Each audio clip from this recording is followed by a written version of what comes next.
Salve, salve, vencedor! Você quer aumentar seu conhecimento e economizar tempo?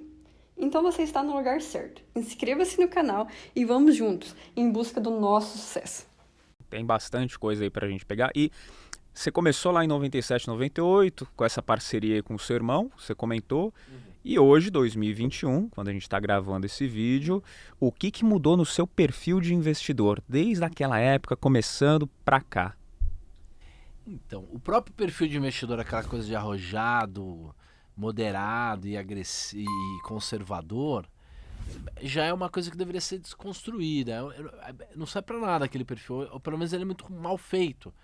Por exemplo, qualquer pessoa que usa derivativos hoje tem que ser considerada como agressivo, arrojado. Só que você pode comprar um derivativo para se proteger. Então, supostamente, você poderia ser mais conservador do que quem só tem ações. Por exemplo, quem tem ativos de renda fixa, pré-fixado, risco privado, de acordo com o perfil tradicional de investidor, é um cara moderado conservador. E não é. É mais arriscado você comprar uma debênture, um título de uma empresa pré-fixado do que eventualmente você usar um derivativo. Então, assim, naquela época eu não conhecia nada, né? Não sabia nada, nunca tinha olhado para dentro, nunca tinha passado por crises, não tinha ganho nem perdido dinheiro, não conhecia as escolas de pensamento. Então, eu era um perfil. Eu gosto de avaliar o investidor por três aspectos, né?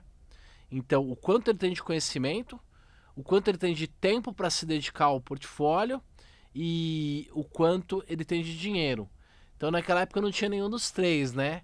Eu não tinha nenhum dinheiro, meu irmão tinha algum dinheiro lá, mas era uma coisa pouca, né? Eu também não estudava e trabalhava de noite e tal, ficava atendendo o cliente o dia inteiro. A gente fechava 500, 600 negócios por dia, era tudo em boleta de papel. No final do dia você tinha que registrar cada operação e bater o movimento. Então, na faculdade a aula começava às 6h30, 7 horas, a gente chegava às 9, assim, porque não tinha batido o movimento ainda.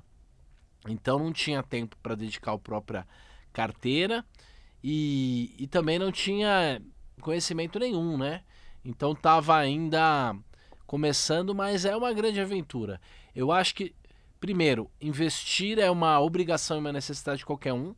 É o maior desafio intelectual e emocional do ser humano, né? Investir hoje equivale ao que talvez, né, no passado era caçar nas savanas, ou, né, porque realmente é muito complexo, muito arriscado, você não sabe de onde vem o risco, você não entende direito todos aqueles fatores, são muitas palavras, um cara fala uma coisa, outro fala o inverso. Então todo mundo deve investir e deve aprender a investir. E também é uma atividade que é tão apaixonante que dá um sentido para a vida, assim. Todo dia você olha como está a sua carteira, como subiu o papel, caiu, você avalia. Então você lê as notícias, você fala, eu acho que vai subir, aí cai, entendeu? Eu acho que é um grande aprendizado e uma grande companhia, assim, para o nosso pensamento, para a gente ficar pensando e não pensar em coisas pequenas, né, em bobagens aí da vida. Eu acho que o investimento complementa muito bem aí a nossa vida. Sim, você comentou que um cara fala uma coisa, outro cara fala outra. Tem muita informação hoje no mercado. Tem muita informação. A internet ela facilitou muito esse lado. Aí tem muita gente falando sobre dinheiro, né? Só que, tem aquilo que é informação válida, né, que vai te ajudar a tomar boas decisões, e tem os ruídos. Né? Como diferenciar, como que você faz hoje para, isso daqui é ruído, isso daqui não, é informação válida?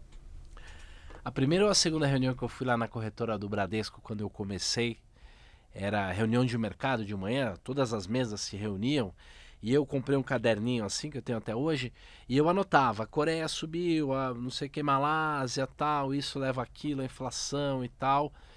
Então eu tentava, e todo mundo dava um voto, vai subir e vai cair a bolsa hoje. E em pouco tempo eu percebi que, primeiro, as pessoas sabiam muito pouco, acertavam muito pouco, e que as notícias não faziam tanto sentido. Mas mesmo assim eu fui analista, economista e tal, e passei muitos anos lendo noticiário, escrevendo relatório, criando uma narrativa de causa e efeito e tal.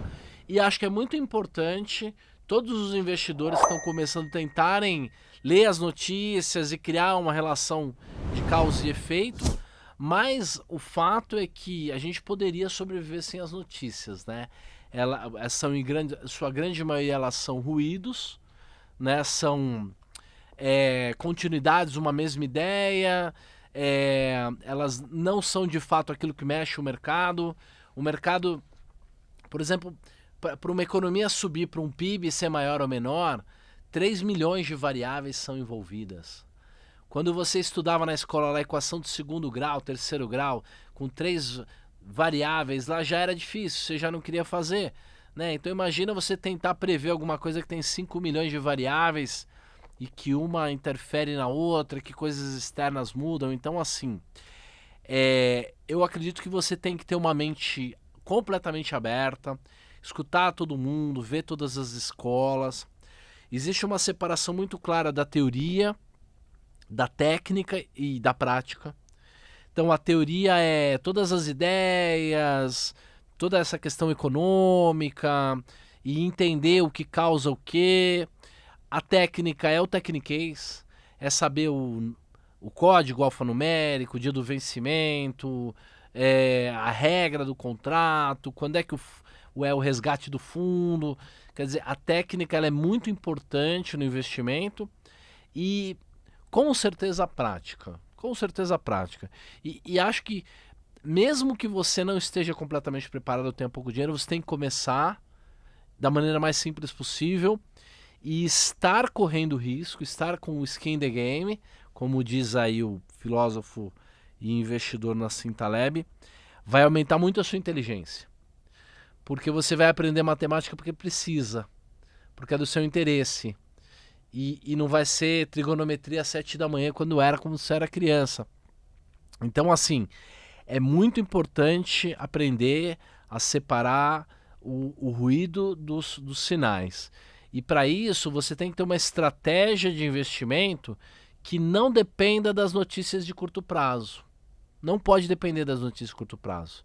Você tem que ter um método, um sistema, tem muitas maneiras de criar um método, um sistema, mas não pode depender das informações de curto prazo. Você não pode acordar, ver o Pablito lá, Esper falando, vai Torinho, tal, você fala, hoje vai subir e eu vou comprar hoje, ou sai uma notícia no jornal ou na internet que que o Bradesco, que o Banco do Brasil vão fazer isso e aquilo, e por conta disso você reagir, investir ou operar, porque vai dar errado. Então você tem que ter um método e um sistema que não dependa da notícia de curto prazo, então você vai ler o jornal como um deleite.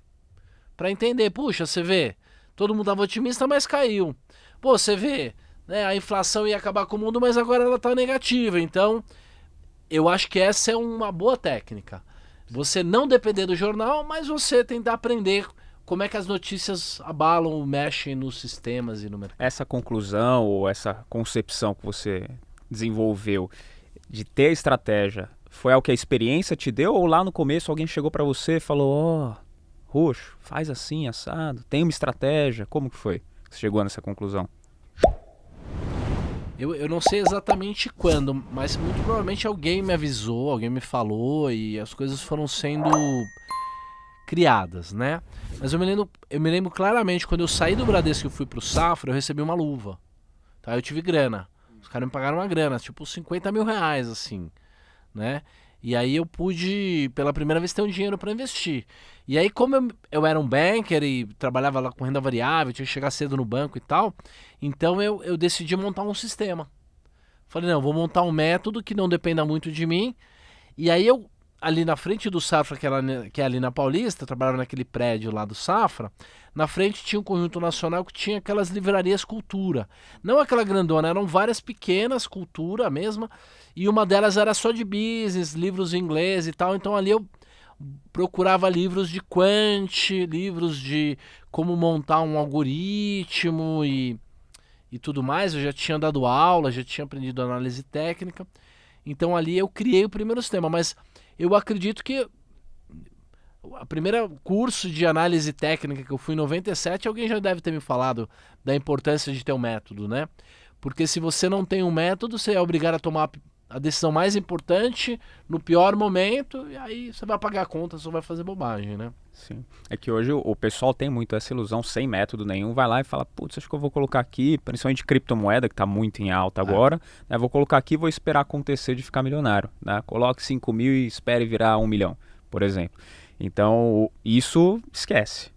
Pela sua cabeça, esquece. Não, dá para começar sem método. Tem que começar de alguma maneira, porque você vai estar se arriscando, aí você vai ser obrigado a aprender. De qualquer maneira, quando alguém me procura e fala, Roxo, eu tô enrascado, fiz uma bobagem aqui, comprei demais isso, vendi demais aquilo, o que eu faço?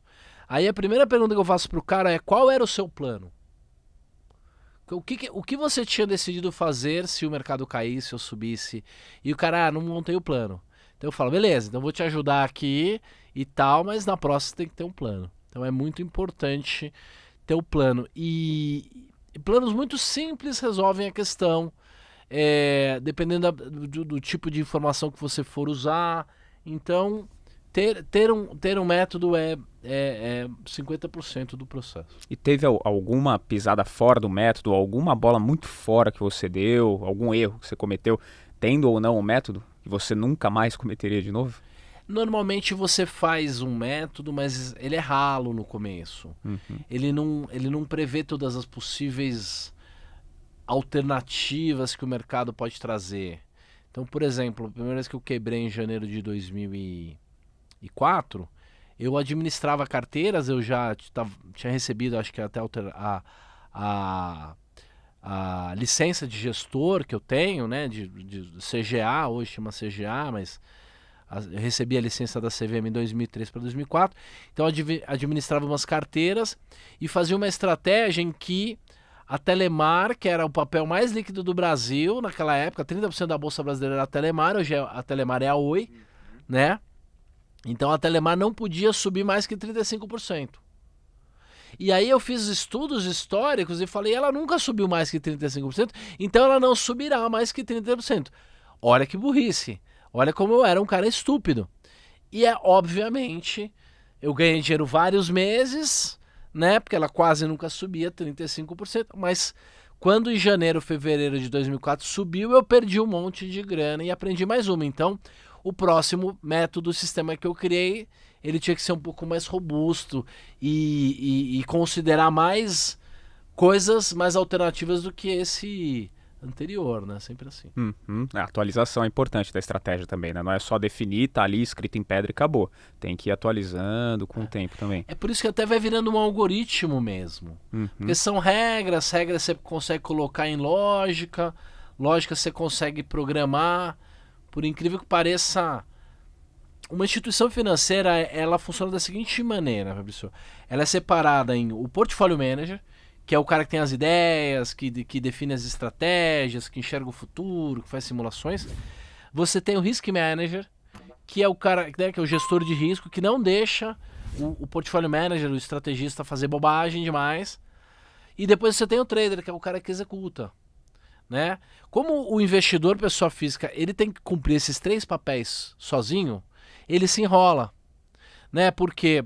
Porque o Risk Manager, ele é o cara que diminui o risco, que aumenta o controle de risco. O trader, ele vai executar sem paixão, sem estar ali com a emoção. Então, quando você cria um método, um sistema, você automatiza, é como se você tivesse o papel de Portfólio Manager, que é o cara que criou o método, o sistema, a estratégia, e a execução fosse algo automatizado. Por quê? Porque você é o seu pior inimigo. Você vai querer se boicotar. Você vai querer se livrar do sofrimento, da dor. Você vai querer aumentar o seu risco quando você estiver perdendo, porque você é ganancioso. Então, para evitar que você cometa essas bobagens, você cria um sistema e automatiza o máximo possível para que você simplesmente deu certo ou deu errado, você reavalia o sistema, cria um método novo e repete da próxima vez para você não se boicotar. Show. Tá aí uma dica de investimento. Pronto, de estratégia. Tá definido. Excelente.